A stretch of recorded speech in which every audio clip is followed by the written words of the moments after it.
Bueno, antes que nada, bueno, muchísimas gracias por haberse tomado el trabajo de un día lunes empezar con esta actividad cultural periodística que nos involucra. Lo que vamos a hablar un poco hoy es esta colección Crónicas Urgentes que presenta Editorial Recovecos. Es una edición que está compuesta por 4 libros. Para la editorial fue un gran desafío la publicación y la edición de este proyecto, que reivindica un poco la profesión del periodista, reivindica también el periodismo de investigación, el periodismo que está en la calle, el periodismo que investiga, que está con las fuentes en contacto directo, y también apuesta y reivindica la vigencia de un género que pareciera que todos los años el espacio reducido en los diarios por una cuestión de espacio y de economía, se decreta el funeral, ¿no? Que es la crónica.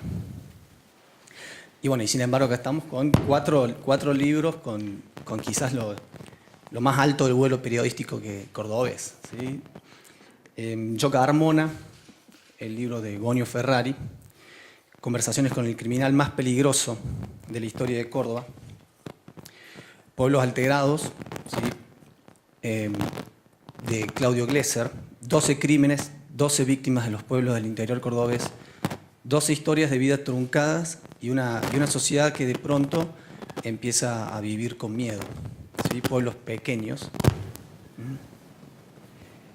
Turistas espirituales, de Sergio Carreras, un itinerario por los caminos del turismo espiritual. No sé si querés que probemos con esto. Hola, ahí está. Gurúes, ovnis y otros tesoros serranos nos trae aquí Sergio en una investigación que tiene que ver con las sectas religiosas.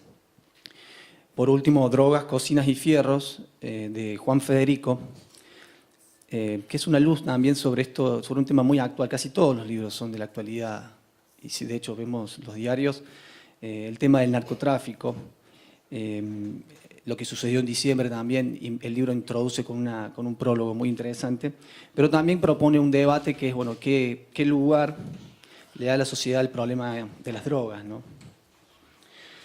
Cada uno a su manera entonces aborda este problema social mucho más profundo de lo que parece, que es la delincuencia, el delito, los crímenes, los criminales, las cárceles, la droga, la inseguridad. Esta apuesta entonces por el periodismo, como decimos, el periodismo libre, por un género también que, como el ave fénix, resucita y siempre resucita mejorado. También apuesta la colección a un registro histórico de una época de Córdoba, que es la época actual que estamos viviendo, ¿no? Una época donde la delgada línea entre el delito y la legalidad, entre el delincuente, la delincuencia y el empresario y el poder de turno, el poder político, la policía, esa línea a veces cuesta, ¿no?, discernir entre el bien y el mal. Cada vez a la gente, al lector, a la sociedad le está costando poder entender, interpretar lo que es legal, lo que es ilegal. Y estamos también sumidos en esta situación en que a veces ni los políticos nos dan respuestas. Desde el ámbito mediático es difícil también echar una luz sobre estos temas sin caer en la discriminación, en la estigmatización social. Hemos tenido hace pocos casos de linchamientos. Bueno, un poco la colección también apuesta a esto, ¿no?, a darle a la gente, a la sociedad, una lectura distinta sobre lo que es la inseguridad y lo que son los delitos, de una forma para romper a veces con la lectura fácil que se hace de la delincuencia y que se hace de la inseguridad. Y generalmente tiene que ver con políticas represivas, ¿sí? Y no se puede entender a veces, bueno, lo intrincado que es el tema, todos los factores que involucra, como son los poderes jurídicos, los poderes políticos, poderes sociales, empresariales y hasta la policía misma, ¿no? Bueno, un poco, entonces, me gustaría dejarlos con los autores. Para nosotros es un gran orgullo contar en Recovecos con semejantes autores, así que yo les agradezco también haberse puesto en empeño estos hermosos libros y haber venido en esta noche. La primera pregunta, esto va a ser una charla, Sí, yo voy a hablar con ellos, pero está abierta para que podamos disparar todo tipo de preguntas. Me gustaría entonces que nos cuenten acerca del libro, bueno, ¿cómo fue el proceso de investigación? ¿Cómo fue que de repente se pensaron que estas crónicas que iban publicando podían ser reunidas en un libro? ¿Y qué diferencia sienten ustedes en cuando uno publica un libro que publicar la nota en el diario? ¿Mm? No sé por quién. ¿Quieres que empecemos por allá?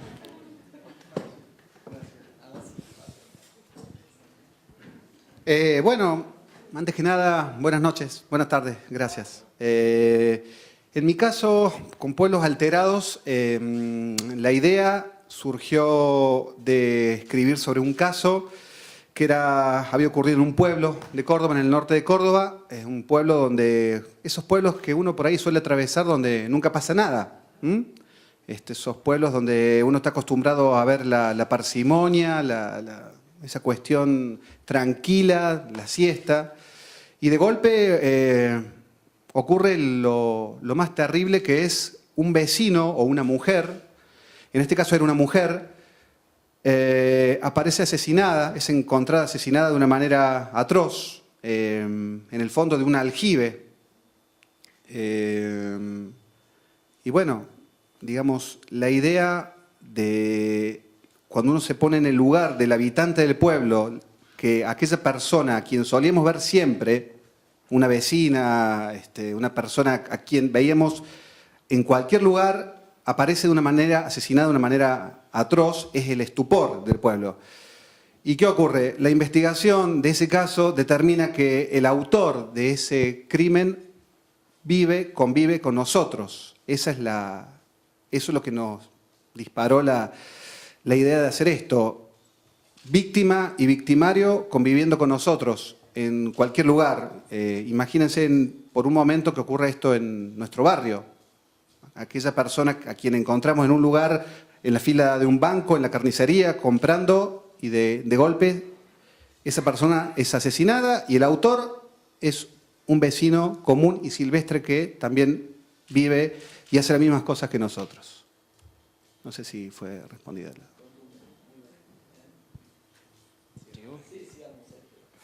Diría, ¿cuál era la pregunta? ¿Y por qué escribimos el libro? No, un poco que nos cuente un poco del libro, o sea, cómo fue tu experiencia, qué fue lo que te disparó sobre todo a hacer esta investigación, todo este tipo de notas y cómo te vos ya escribiste. Sí, esta es una... Bueno, buenas noches, muchas gracias por estar acá. Para quienes no lo hayan leído, mi libro es el que tiene menos hemoglobina de la colección.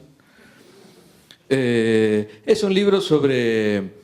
es un libro muy de la época, tiene que ver con toda una búsqueda que no se reduce solamente, por supuesto, ni a Córdoba ni a Argentina, sino que es algo que está ocurriendo a nivel internacional, que tiene que ver con la búsqueda de nuevas respuestas espirituales para las viejas preguntas de siempre, solo que las respuestas en esta época están asumiendo una forma distinta.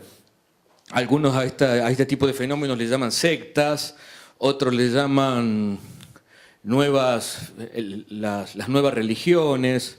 Desde la antropología se lo ve de otra manera.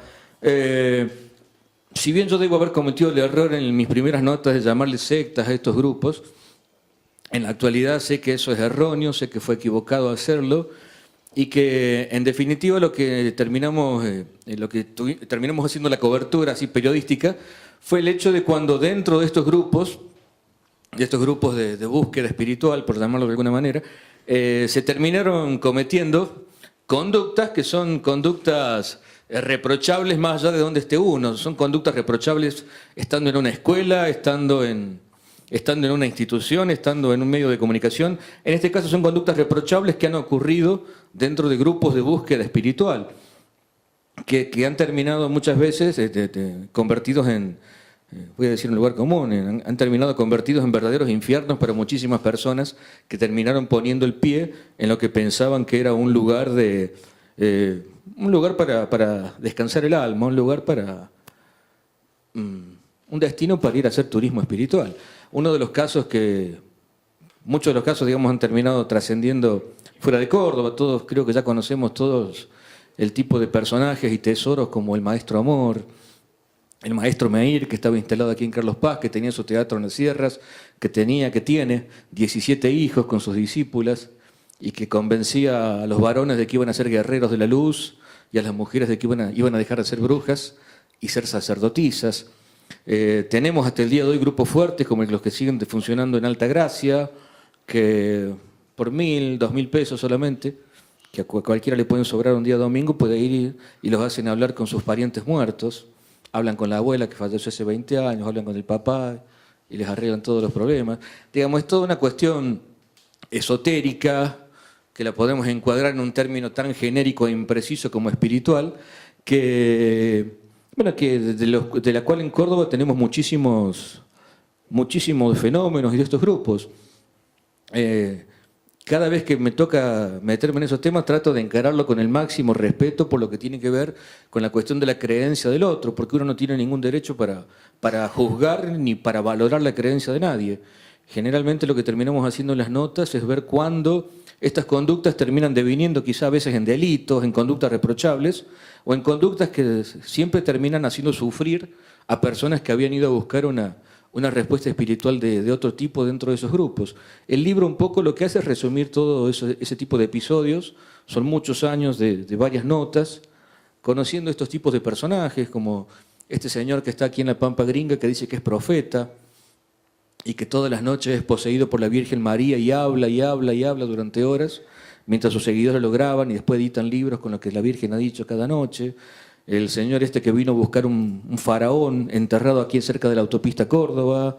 Bueno, toda una serie de grupos donde quizá la primera reacción que tenemos todos es de sorpresa y de prejuicio, pero cuando uno se acerca un poquito más se da cuenta que en realidad es la misma vieja historia de siempre. Personas desconcertadas que están tratando de encontrar algún tipo de respuesta a cuestiones para las cuales la ciencia todavía no las tiene.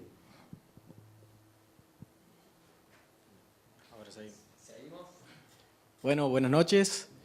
Y en el caso del libro mío, bueno, el mío es Drogas, Cocinas y Fierros, que es justamente el narcotráfico en Córdoba, que es un trabajo de 7 años, de distintas crónicas, y de encarar el narcotráfico tanto de lo micro como de lo macro. O sea, contando qué pasa en los barrios de Córdoba, que ya hace 7 años atrás ya se empezaba a ver cómo empezaba a crecer la violencia, cómo proliferaban los kioscos de droga.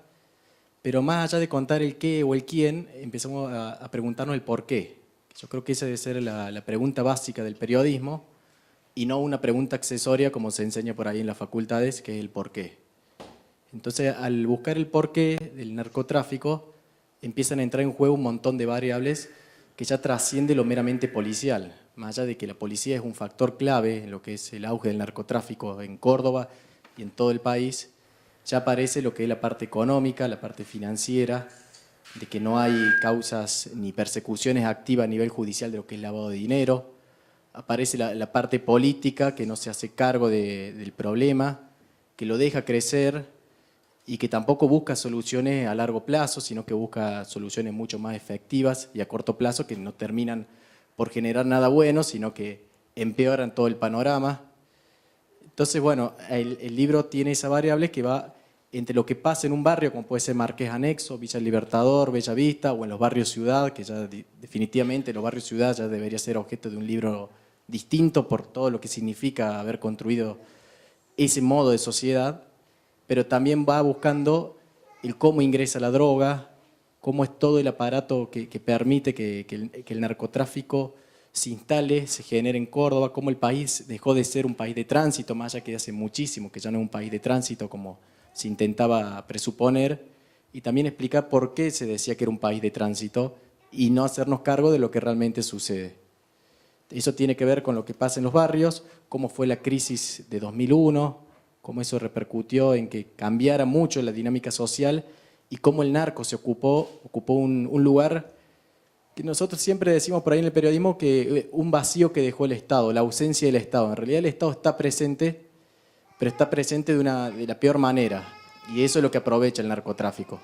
O sea, el Estado está presente en la mala policía, en una escuela aislada, en un contexto de violencia donde los maestros, los profesores no tienen herramientas para decir a los chicos cómo cambiar un modo de vida en el que no hay solución.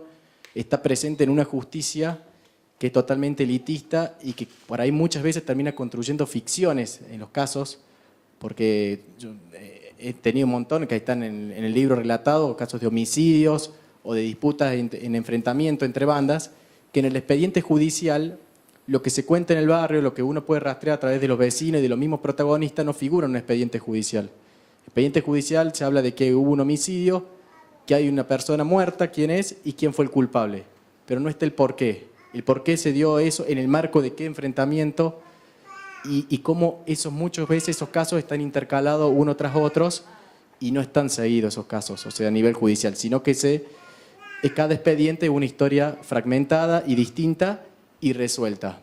Y en realidad en los barrios no hay nada resuelto.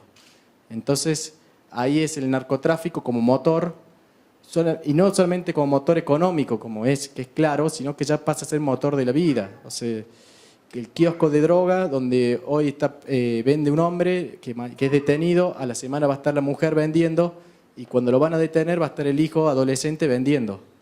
Porque es el único medio que hay para muchas personas de poder encontrar, no solamente, insisto, lugares económicos, sino también simbólicos dentro de un barrio. Como ese kiosco generó algunas disputas en algún barrio, por ejemplo, un caso muy concreto es Marqués Anexo, donde una disputa por kioscos de droga entre dos bandas enfrentadas hoy lleva a que esté la segunda y tal vez la tercera generación familiar enfrentándose a los tiros, chicos de 15, 16 años que se están matando y que matan y que no saben ya desde cuándo empezó el problema. O sea, ya ni siquiera es el narcotráfico hoy el motor de esa violencia, pero lo fue en un comienzo. O sea que bueno, más o menos el libro son 7 años de trabajo, son historias que estaban en su momento fragmentadas, algunas publicadas en el diario, algunas en la revista La Luciérnaga, otras que jamás se habían publicado, y que puestas todas juntos empezamos a buscar el hilo conductor que tenían y que justamente en un trabajo, en un diario de todos los días, no se podía poner, es agarrar las historias un tiempo después y encontrar ahí un hilo conductor. Ahí hay una historia que yo escribí en 2007, en un caso que era en una causa federal por droga. El fiscal descubre que en las transcripciones de las escuchas de los cassettes, como el policía de drogas peligrosas que lo tenía que pasarle las transcripciones, le dice que en 2 cassettes no había nada relevante. Y a través de un datero el fiscal dice, no, tráiganme esos cassettes. Se los pide a la CIDE, los originales, y en esos cassettes se estaba encubriendo, había 2 narcotraficantes que hablaban de un triple crimen que había ocurrido unos meses antes, y lo decían claramente cómo había pasado, y resulta que para el policía de drogas peligrosas ahí no había nada relevante. Entonces uno viendo después todo lo que pasó en Córdoba, lo que fue el año pasado con el narcoescándalo, encuentra que en realidad esto es una práctica que viene de mucho antes y que va a seguir, porque nada ha cambiado realmente. O sea, hay un par de personas detenidas, pero toda la estructura que lo hace y lo hizo posible sigue intacta. Buenas noches. Gracias por venir, pero sobre todo por quedarse. Quiero hacer una aclaración que considero oportuna. Yo no soy defensor, fiscal, juez ni verdugo. Soy un periodista que le gusta escribir. No soy escritor, periodista que le gusta escribir. Yo rescato de nuestra tarea el enorme valor testimonial. Todo lo que han hecho los muchachos, yo sé que es parte de la historia. Ahora ellos no lo advierten como tal porque recién la escriben, pero ellos deben entender que están escribiendo la historia y eso es el enorme valor que tiene la función del periodista cuando se mete a escritor y a atesorar todas esas experiencias que le han tocado vivir. El libro sobre Carmona no es la exaltación de nadie. Carmona no es un ejemplo para nadie. Carmona es el ejemplo de lo que no se debe ser. Por eso, cuando alguien cuestiona por qué se le da tanta trascendencia a un personaje despreciable, nefasto, vil, asesino. ¿Sabe por qué? Conociendo el mal es que apreciamos mucho más el bien. Si nadie hubiera escrito la historia de Hitler, a lo mejor algunos lo tomarían como un buen tipo. Me parece valioso el testimonio de este especie de discépolo de la cárcel, porque así como el cambalache de discépolo escrito hace 20 años o 30 años tiene una lozana vigencia permanentemente, cuando Carmona en su momento advirtió sobre el consumo y el comercio de droga dentro de la cárcel, de esto hace 25 años. Nada ha cambiado, han aumentado el precio nada más.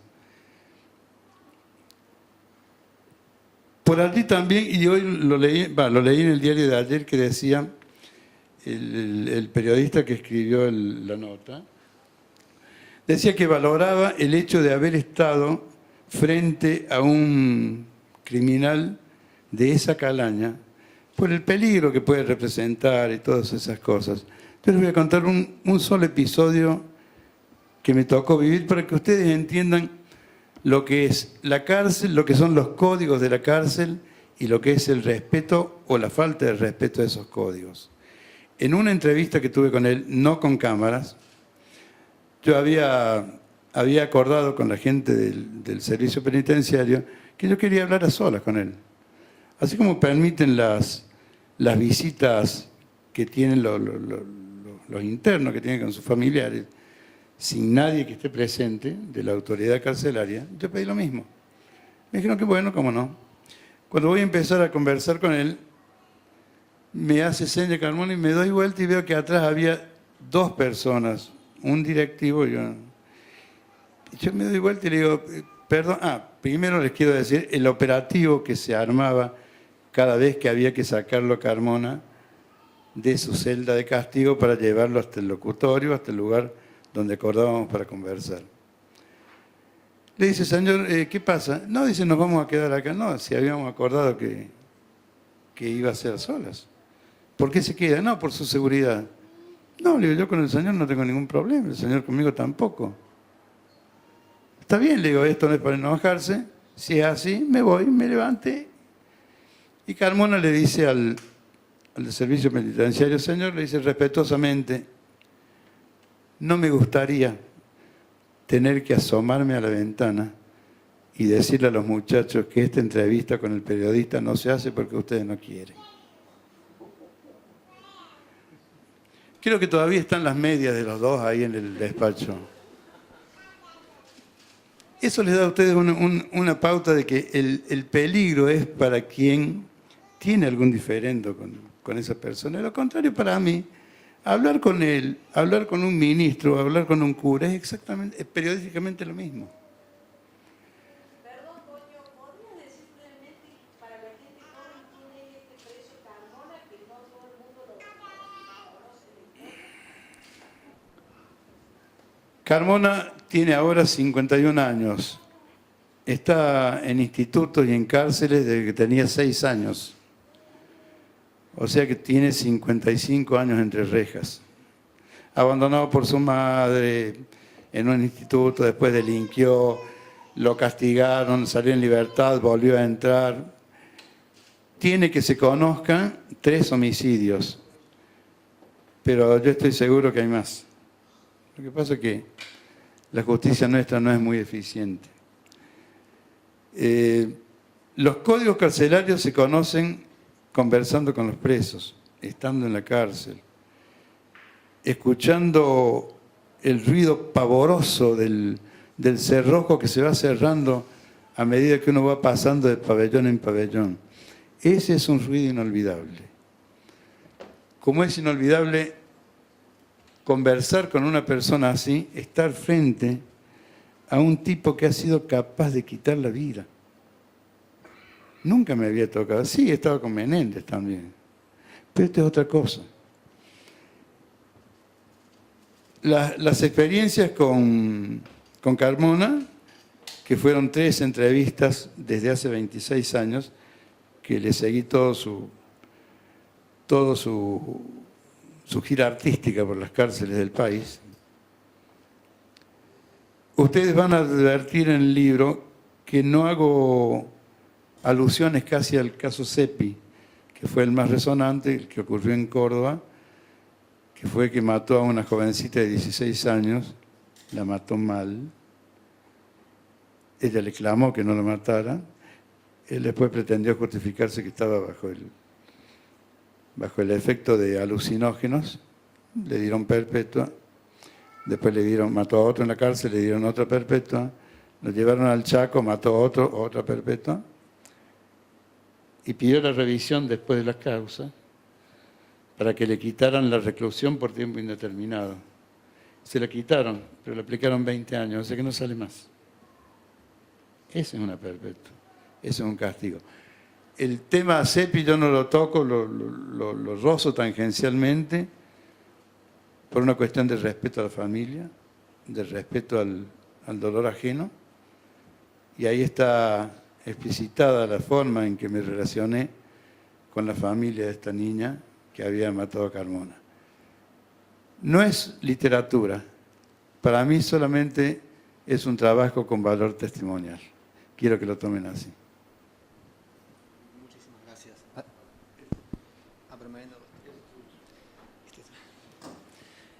Bueno, hola. Ahí está. Acá estamos en esta mesa y tenemos varias generaciones de periodistas, podríamos decir, y un poco quería saber eso, que más allá del registro histórico, el valor histórico que pueden tener las investigaciones, los libros, vos, Sergio, que comentabas que muchas de tus notas sirvieron como el inicio de una causa judicial, quizás para desmantelar a estos tipos. Quería saber eso, o sea, ¿qué función tiene el periodismo de investigación? ¿Qué valor tiene? ¿Qué importancia tiene para qué resuelve o qué no resuelve? ¿O es simplemente una cuestión de registro, de que se lee y nos permite al lector, le permite entender algunas cosas, un poco más, menos? ¿Sí? Sí, se supone que dentro de lo que es el periodismo, digamos, dentro de todas las áreas que hay, todos los registros que tiene el periodismo de investigación es, digamos, es un espacio para la profundidad, un lugar donde uno puede tratar un tema y llegar hondo, digamos, dentro de la problemática que está tratando, a diferencia de lo que son las notas pasatistas que uno puede ver todos los días en televisión, en diarios, todo, que son notas que uno la lee y desaparecen a los 10 minutos. Una de las intenciones del periodismo de investigación es poder contar algo nuevo, poder contextualizar una historia y poder mostrar, digamos, a la persona que lo ve por televisión o que lo lee, de qué manera ese tema que se trata en profundidad, que se desarrolla, que se contextualiza, de qué manera ese tema tiene algún tipo de influencia sobre su vida. Generalmente uno toca temas que son de interés general, en lo que es el periodismo de investigación. En el caso de las investigaciones estas, no todas fueron investigaciones, algunas fueron informes, fueron largas crónicas más que grandes. En el caso de estos temas de grupos de tipo religioso, por un lado, cuando había conductas que estaban encuadradas penalmente, digamos, para utilizar ese repertorio, generalmente, fueron pocas veces, intervenía un fiscal, intervenía un juez, y trataba de decir, bueno, a ver qué hizo este grupo con estas personas, a quién estafó, a quién violó, a quién lesionó, dónde se hizo un ejercicio ilegal de la medicina, como es el caso de que se está juzgando ahora del profeta Krop, de San Marcos Sierra, que curaba el cáncer y el SIDA con unas gotitas de una vacuna propia que él tenía, supuestamente. Ahora lo están juzgando por ejercicio ilegal de la medicina. ¿Pero vos llegabas antes que la justicia? En todos los casos siempre llegamos antes, mucho antes que la justicia.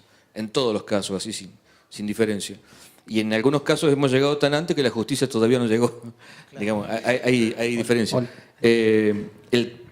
Para hacerlo corto, la particularidad que tiene esta problemática de lo que se llama comúnmente sectas, que yo ya no llamo más sectas, el tema de este fenómeno de las nuevas religiones, hay muchas conductas de la cual una serie de líderes y de ayudantes de líderes se aprovechan de un montón de personas, llevándolos a entregar cosas que de otra manera no entregarían nunca, me estoy refiriendo a cuestiones económicas, que no están tipificadas penalmente en Argentina ni en ningún país latinoamericano. Hay países europeos como Suecia, como Francia, que tienen ley, la más famosa es la ley Picard de Francia, que ha creado una nueva figura penal que se llama es una figura que lo que vendría a decir crea la figura de extorsión psicológica, que es una figura que si bien se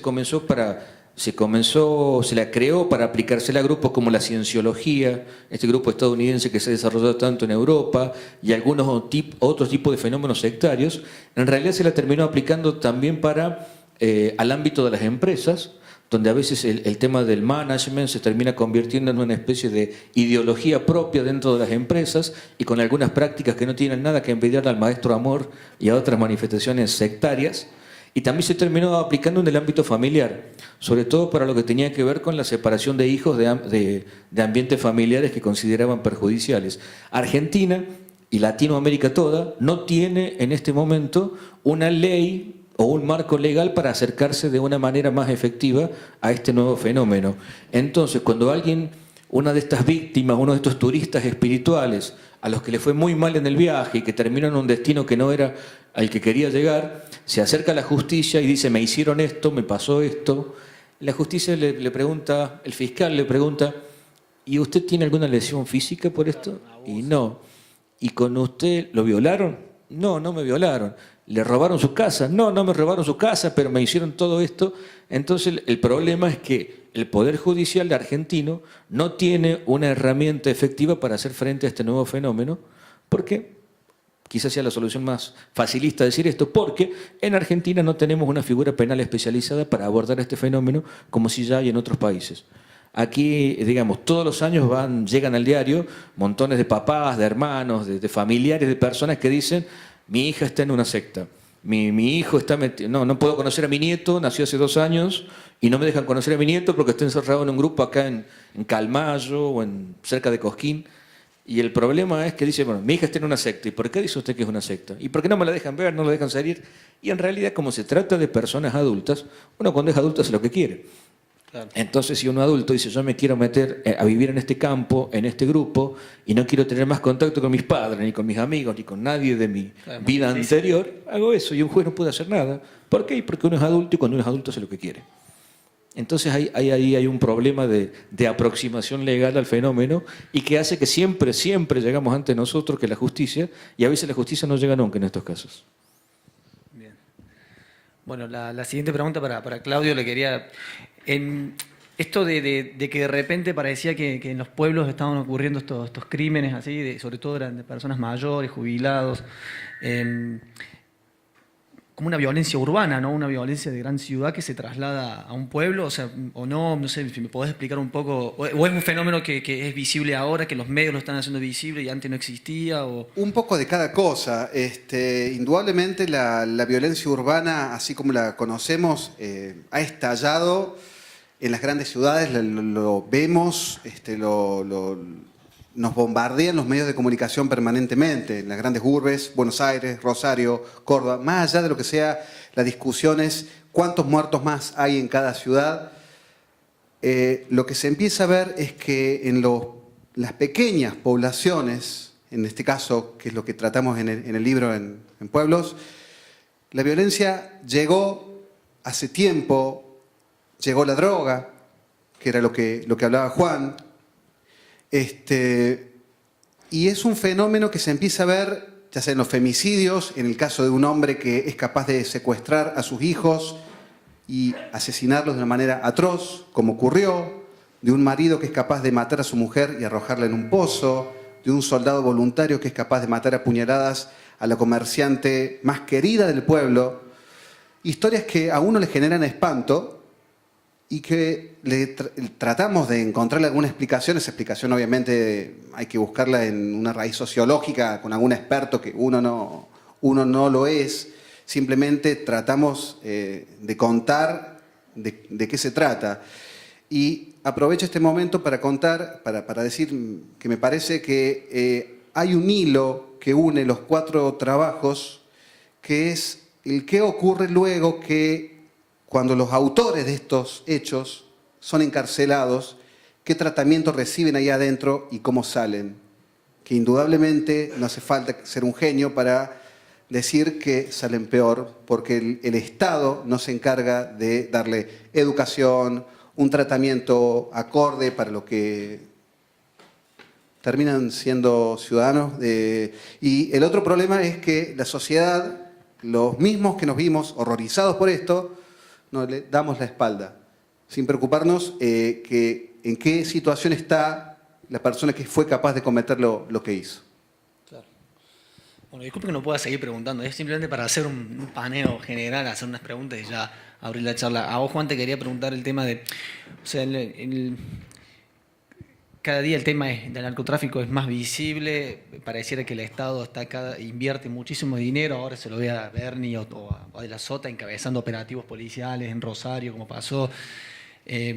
Y también el tema está más tratado en las escuelas, se habla de las drogas con los chicos, se trata. Y sin embargo, o sea, pese a todo la droga, pese a toda la política represiva, pese a todas las políticas que se están haciendo, se están llevando a cabo contra el narcotráfico, la droga está cada vez más presente, cada vez la gente tiene más fácil acceso a las drogas, hay como un descontrol mayor y sobre todo pareciera que hay más involucrados en el tema, o sea, como si están metidos desde los jueces hasta policías, hasta los mismos narcos, están todos implicados en una olla enorme, ¿no? O sea, en tu libro lo contás, pero me gustaría...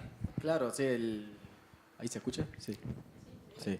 Ahí o sea, uno dice que ve medidas políticas, pero no son medidas serias.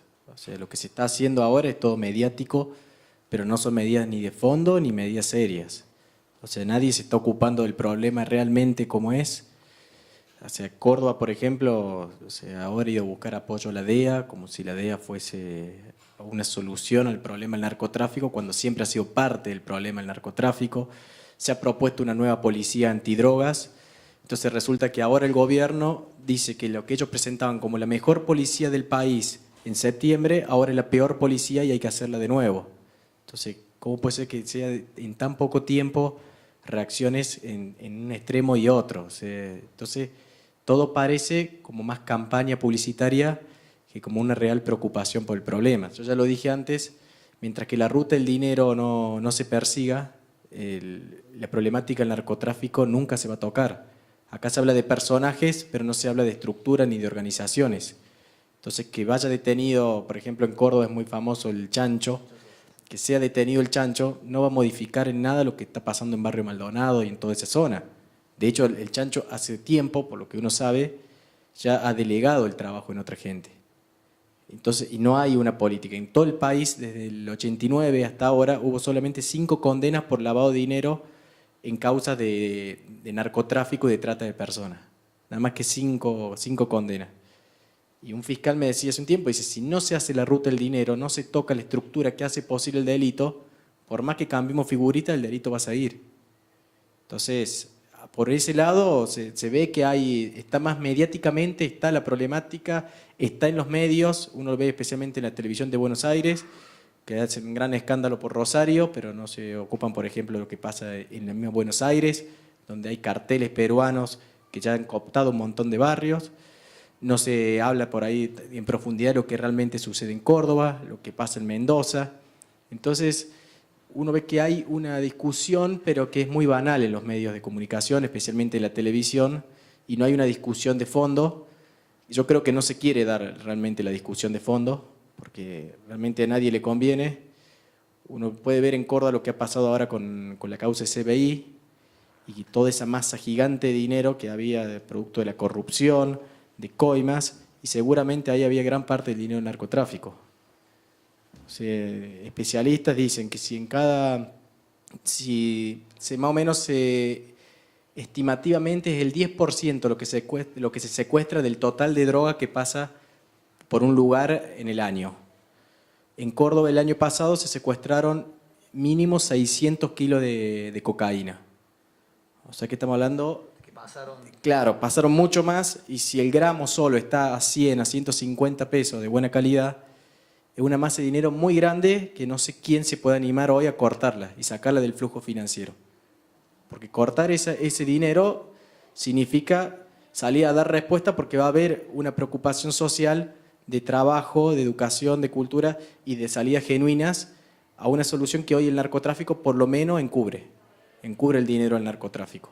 Entonces se puede hablar de un montón de ideas, de nueva policía, de seguridad, de llenar de gendarmes un lugar, pero mientras, insisto, si no se busca económicamente cortar todo lo que hace posible el narcotráfico, no, nada va a cambiar. O sea, hoy va a ser Rosario lleno de gendarmes, mañana va a ser Córdoba lleno de gendarmes, después va a ser Mendoza y el narco se va a ir corriendo del lugar, pero va a seguir estando activo. Eso no lo están tocando. Y sobre lo otro, como decía, que en la escuela se está hablando más de narcotráfico, en realidad la escuela está tratando tarde y sin herramientas, porque no hay capacitación y no hay voluntad de hacerse cargo de un problema que le excede totalmente y que es externo a la escuela. Y trata de hablar de drogas con chicos que a los 8 o 9 años le enseñan a la maestra qué es lo que es la alita de mosca, qué es lo que es el porro, le dan todos los nombres distintos que hay, las denominaciones, la pastilla azul, y son los mismos chicos los que le enseñan a la maestra. O sea, la otra vez en un barrio ciudad, en una escuela, en barrio Sol Naciente, una escuela que no tiene nombre todavía, que hace como 7 años que está la escuela, pero no, el Estado está muy ocupado y no ha podido ponerle un nombre a la escuela. La maestra nos contaba, los chicos hicieron en un mapa del barrio, hicieron un mapa a mano alzada grande, en una lámina, y eligieron a cada chico que pusiera en su cuadra cualquier cosa en su cuadra. Y todos los chicos pusieron drogas, tiros, te violan, la policía te pega, y así una sucesión. La plaza de los juegos están rotos, los chicos se drogan, a la noche no hay que salir, todos encerrados.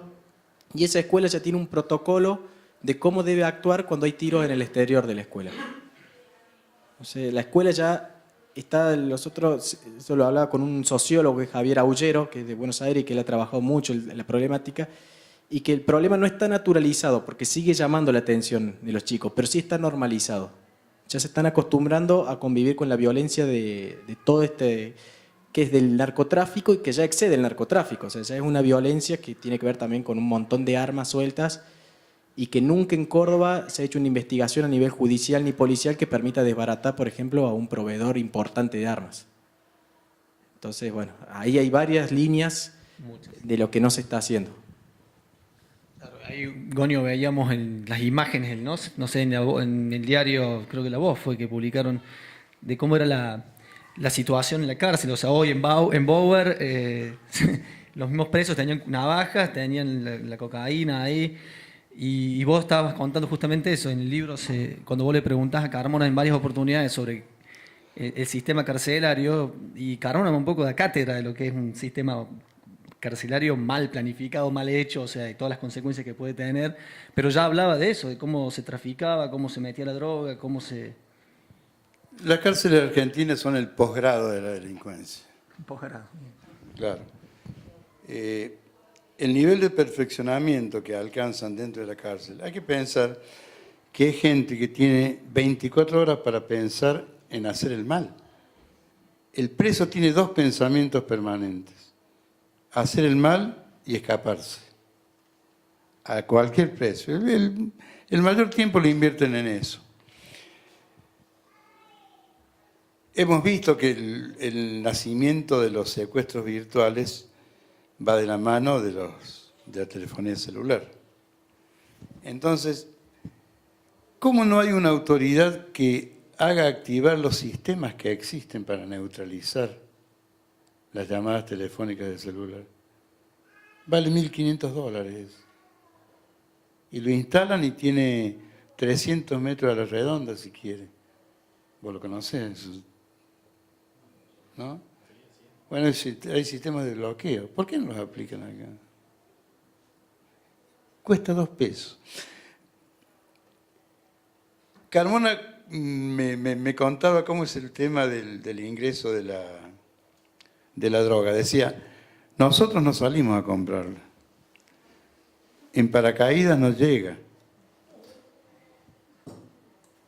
La droga entra. Las visitas son sometidas a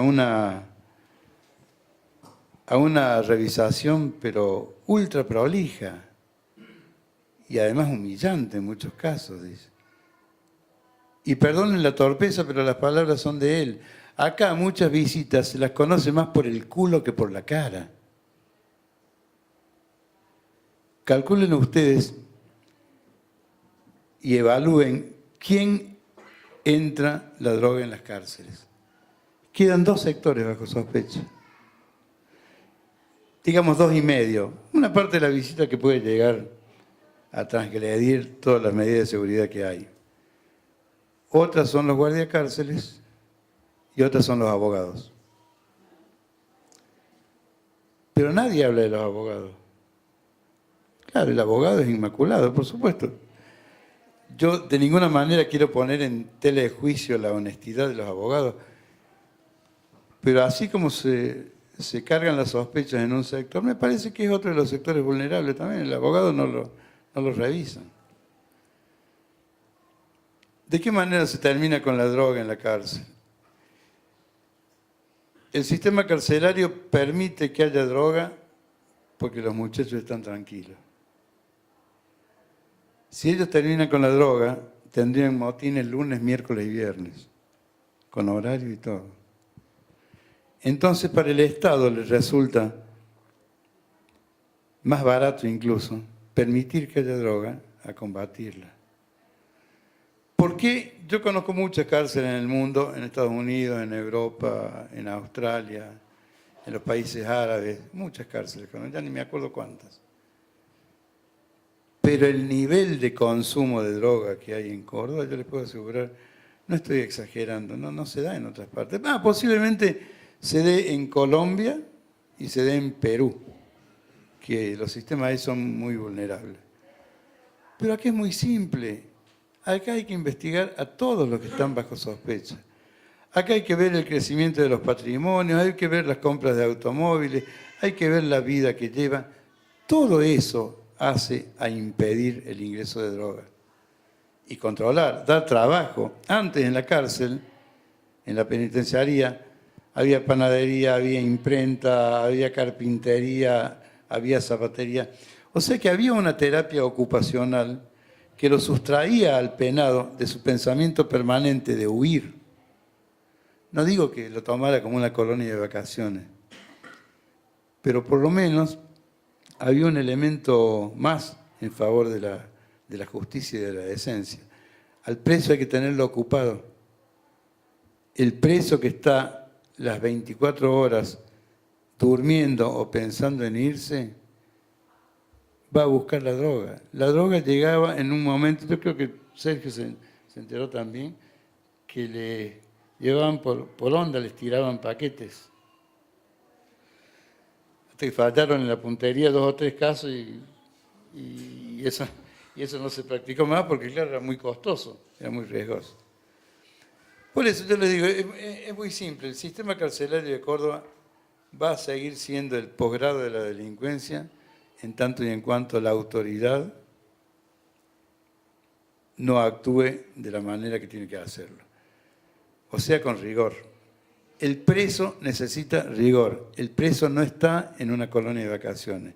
Está purgando una culpa. Está bien, la Constitución dice, tienen que ser las cárceles limpias, tiene que ser para el tratamiento psiquiátrico, tiene que ser para la reinserción social, pero todos esos mecanismos no existen. No existen. Por eso el preso está a las 24 horas pensando en irse. Mientras el Estado no se ocupe de implantar disciplina en las cárceles, el problema va a ser cada vez peor. Y lo estamos viendo. Lo estamos viendo, penosamente peor. Yo creo que tengo este que funciona. No sé si alguien quiere hacer una pregunta, si no yo sigo. Tengo más todavía. Bueno, te escucho. A mí me gustaría preguntarle a los 4 colegas periodistas, ¿qué no, digamos, cuál puede ser el eje por dónde empezar a intentar un cambio? ¿Es la educación? ¿Es el trabajo? ¿Es la dignidad? ¿Es recuperar los valores? Porque, digamos, desde nosotros, digo a nivel social, digamos, porque está claro que el Estado no está actuando donde tiene que estar. Está claro que nuestro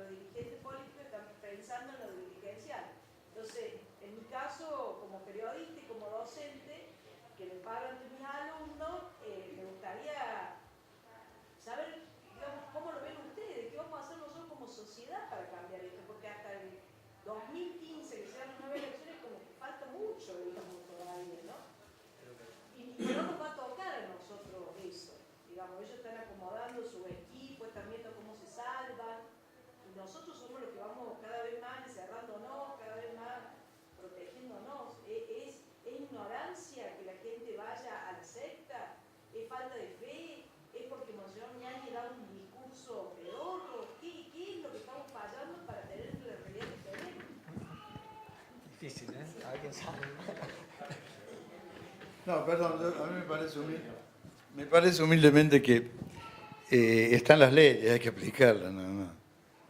Hay que tener la valentía de aplicar las leyes y aplicarlas con rigor. Acá tiene que terminarse el amiguismo, tiene que terminarse el mirar hacia otro lado. Los problemas se solucionan primero cuando no se los niega. El Estado vive negando la existencia de problemas, desde la inflación al narcotráfico. Todo no existe, todo virtual, es todo sensación. A mí el chorro que me pone una pistola acá no me da una sensación, me da un tiro. Mientras no se apliquen las leyes que tenemos, acá vamos a seguir igual o peor. Después les voy a contar un caso que me tocó vivir a mí que derivó en la aplicación de una pena de muerte, que verlo es espantoso, pero vale la pena que alguna vez filmarlo, mostrarlo en las cárceles para que vean que... Yo no digo la pena de muerte porque ya sería para un debate, tendríamos que quedarnos un mes acá. Pero yo creo que tenemos leyes acá para aplicar sin que sea necesario matar a nadie. Con sancionar nomás está bien.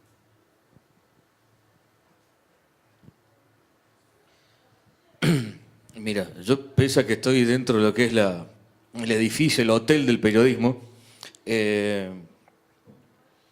no me creo, a ver, uno desconfía del cocinero que hace torta y quiere que las pruebe otro, digamos. En este caso mío en particular, yo no consumo lo que producimos muchas de las cosas del periodismo. Creo que le estamos errando completamente en nuestra visión de los temas que llamamos de policiales, de seguridad, de sucesos.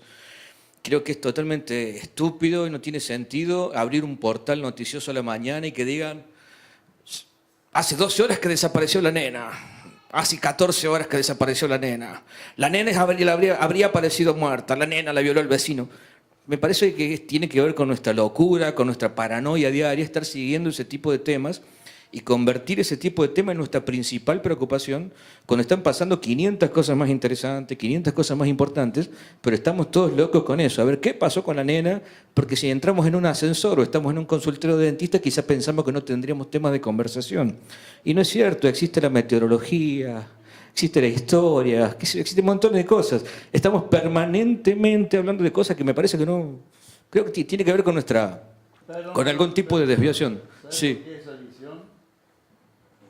Porque vos sos de gráfica. La televisión y la radio tienen una dinámica distinta, ellos necesitan permanentemente. El diario sale una vez por día. No, pero el diario ahora tiene una dinámica parecida con la web, digamos. Uno con la web es más, con mucha más dinámica que la televisión y que la radio en este momento, que ha hecho que la televisión sea antigua en este momento si la comparamos con la web. Me parece enfermizo eso de estar siguiendo cada asesinato hora a hora y ver qué pasó y estar hablando de qué pasa en la cárcel y que la droga... por eso digo, estoy en contra en cierta manera de cierto discurso que se vende de los medios, que nos convenzamos de que eso es lo más importante que está pasando y que estemos hablando permanentemente de un mismo sector social, porque cuando hablamos de droga, ¿quiénes se drogan? Los negros y los pobres se drogan. Si se drogan los otros no nos enteramos porque en los medios de comunicación no aparecen los otros que se drogan. ¿Quiénes son los que son muertos en ajustes de cuentas y en venganzas barriales? Los pobres, los miserables, los que están marginados. ¿Quiénes son víctimas? ¿Quiénes aparecen en las páginas policiales el 99% de las veces? Y los pobres, los tirados. Los que no van a ir con un abogado a decirnos después, me violaste mi intimidad. Mirá, ¿por qué pusiste mi nombre acá? ¿Por qué sacaste la foto de mi casa? Y mientras pasa eso, está el caso que mencionaba Juan recién, claro. CBI, tenemos jueces corruptos que están juzgando a amigos con los que salen de juerga, digamos en farra, los jueces de la justicia federal.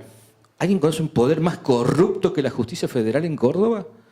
Gente que acomoda a todos sus familiares, que se aprovecha del Estado, que lleva generaciones cobrando, estafando al Estado, supuestamente para brindar un servicio de justicia con el que no cumple. Aparecen fiestas abrazado con la gente a la que está juzgando. Y a mí me quieren convencer que el problema es los 2 chicos que se están tirando tiro en Barrio Marqués Anexo. Pero ni ahí, ni ahí. Para mí el problema es lo que está pasando con la justicia federal, lo que está pasando con CBI, que me quieren decir que el problema es que acá los chicos en la escuela tal cosa. Y no, para mí el problema es tener un obispo como el obispo Ñáñez que ha apañado a abusadores sexuales, que ha apañado a sacerdotes pedófilos y que sigue apañando sacerdotes pedófilos en Córdoba. Eso es un problema. No ir a contar qué está pasando con este nanito que se valió con aquel otro. Para mí el problema es qué pasa con la justicia en Córdoba, qué pasa con la policía que no funciona en Córdoba, cómo nos han vendido todo este discurso, parece una palabra de moda, todo este discurso del narcotráfico para el cual hemos creado una estructura administrativa, una estructura judicial y una estructura represiva policial solamente para tratar un tema que es un problema sanitario. Ya está claro que es un problema sanitario.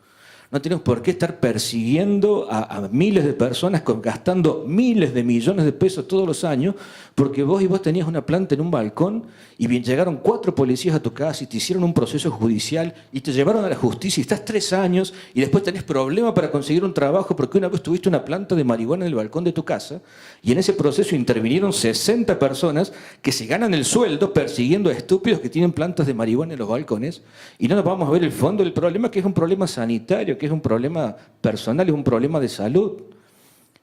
Podrá ser esto, podrá ser no, es una opinión como hay montones de opiniones en contrario a lo que estoy diciendo, pero querer convencernos de que el problema es quién le pegó un tiro a otro, quién violó, qué tío degenerado violó a la sobrina en el barrio tal, y no ver que en ese barrio no tienen luz, no tienen agua, tienen una escuela que hace 7 años que no le pone nombre, que pasen todos esos enormes problemas, que estemos nosotros pendientes, mirá, violaron a una nena, ¿qué pasó? Está bien, es un hecho terrible, pero no es el tema principal, no es el tema de fondo.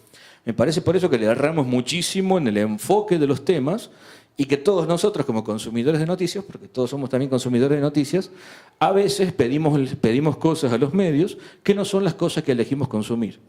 Entonces, si hoy vienen y nos hacen una encuesta a nosotros, nos dicen, ¿qué temas te gustaría que trate el diario, la televisión? Cultura, entrevistas a Eduardo Galeano, y nadie ve esos programas, no los ve nadie. Y después hay 5 millones de personas viendo el programa Real a la siesta. Y cuando uno se pone a ver cuál es la nota más leída de La Voz con AR todos los días, de La Nación con AR, de Clarín con AR, es qué le dijo la vedette a Mirta Legrand en el programa, qué le dijo tal cosa. Entonces no tiene sentido descargar la culpa siempre sobre el Estado. No tiene sentido ser siempre las víctimas. ¿Por qué tenemos que victimizarnos siempre nosotros y no reconocer que cuando hablamos de corrupción, que cuando hablamos de represión, la culpa la tenemos nosotros también? Por eso, pese a haber recaído muchas veces en ese error periodístico de decir que la culpa siempre la tiene el gobierno, que la culpa siempre la tiene el Estado y que muchas veces es así, también digamos, bueno, cuando hablemos de corrupción, hablemos de lo que hacemos nosotros en nuestra conducta. Hace pocos años se concursaron como 500 cargos directivos en la administración pública de la provincia y terminaron pasando por encima de un montón de gente que había ganado los cargos y se los terminaron dando a los amigos, a los militantes. Y esos 500, esas 700 personas que pasaron por encima de los que realmente tenían méritos para tener el cargo, ¿quiénes son? Y somos nosotros, son nuestros tíos, son nuestros compañeros de trabajo, son nuestros amigos. Entonces, querer descargar siempre la culpa sobre los otros me parece una posición muy cómoda. No sé si eso contesta un poquito.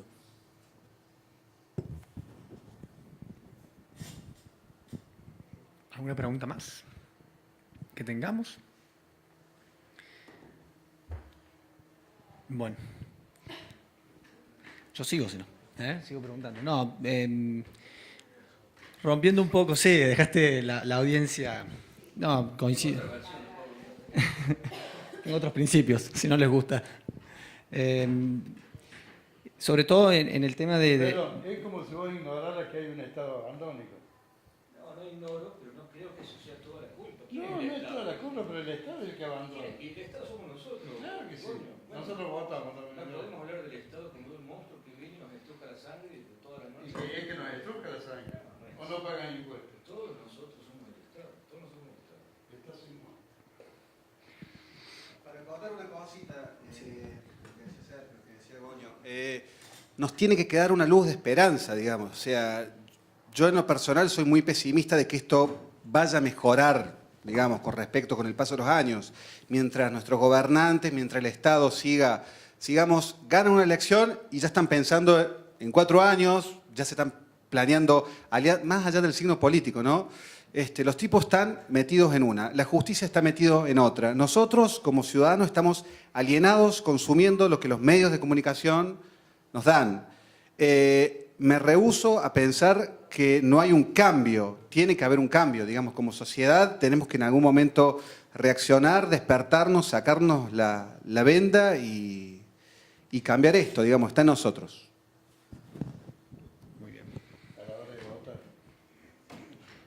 Dale, Sí, Juan. no, yo quería también agregar también a lo que decía Sergio, de que si bien hablar un crimen en el Marqués Anexo o mostrar una pelea entre dos bandas, si uno hace un seguimiento de eso, como está en el libro, como en un montón de notas, queda al descubierto un contexto. Y ese contexto habla de que el Estado es un factor clave en lo que es la generación de violencia en Córdoba, que es un factor clave el Estado en lo que es que la policía tenga el monopolio del territorio y que sea una sola fuerza de seguridad la que tenga el monopolio de las calles, con toda la degeneración que eso significa, no solamente en la parte investigativa, sino también en cómo se complota el poder de seguridad estatal con los delincuentes.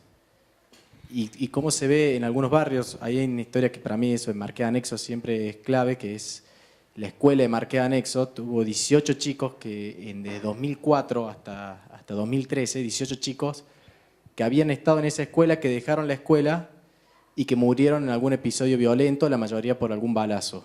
Son 18 chicos de 2004 hasta 2013. Y que eso nadie lo haya visto, ninguna autoridad, ni nadie que tenga realmente, no hace falta una autoridad, pero algún trabajador social. Ahí el Estado de Marqués Anexo, en el 97, 98, iba a ser un gran polideportivo en el medio del barrio, con una pileta pública, con canchas de fútbol. Se empezó a hacer polideportivo, pero cambió la gestión municipal y se desarmó todo lo que se estaba haciendo. Ese polideportivo está abandonado, han usurpado y han hecho casas precarias ahí. Entonces es un barrio de oportunidades perdidas, donde estaban las oportunidades, donde se podía haber intervenido eficazmente para tratar de cambiar el destino de muchos chicos, de darle otra opción. No porque vayan una hora de natación, no van a terminar muertos de un balazo, pero posiblemente si se crean algunos puntos, o sea, en políticas micro que permita que los jóvenes del barrio interactúen más, se conozcan más, por ahí se van a enfrentar menos. Entonces ahí yo responsabilizo al Estado como figura en todo, no es en la figura de un gobernador solamente, de un presidente, sino de todos los organismos que hacen al Estado y que justamente están para eso, están para asegurarnos a todos que tengamos una sociedad mejor. O sea, más allá de quién forma esa sociedad y quién forma el Estado, o sea, nosotros tenemos que exigirle desde el periodismo que el Estado, o sea, se haga responsable y tenga un mea culpa. Cuando pusimos esa nota de Marqués Anexo, yo me acuerdo y dije, bueno, el lunes va a ir Graubach, se va a poner el ministro de Educación, se va a poner a disposición de los profes, le van a decir qué necesitan, nos pongamos a trabajar, nos arremanguemos. No solo que no fue, sino que fue la secretaria de Educación, los llamó a los profes que vayan al despacho de ella y los retó de arriba abajo que por qué la prensa había accedido a sacar fotos dentro del colegio y había mostrado los vidrios rotos, de que está todo enrejado. Y en ningún momento le tiró ni siquiera una idea para trabajar y cambiar algo. O sea, a partir de esa nota, salió en mayo del año pasado, ya hubo 3 muertos más en esa zona. O sea que hay una ausencia deliberada y activa del Estado que seguramente termina generando una sucesión de violencia y la termina alimentando. Bueno, muchísimas gracias. Bueno, hasta acá ya estamos, le vamos a dar fin a esto, se nos estamos un poco pasando de tiempo. ¿Cómo? Te vas con esperanza, yo creo que sí. La verdad que ha sido muy, muy linda la charla, no sé, yo lo disfruté mucho, no sé si ustedes, espero que sí. Yo les agradezco mucho la oportunidad.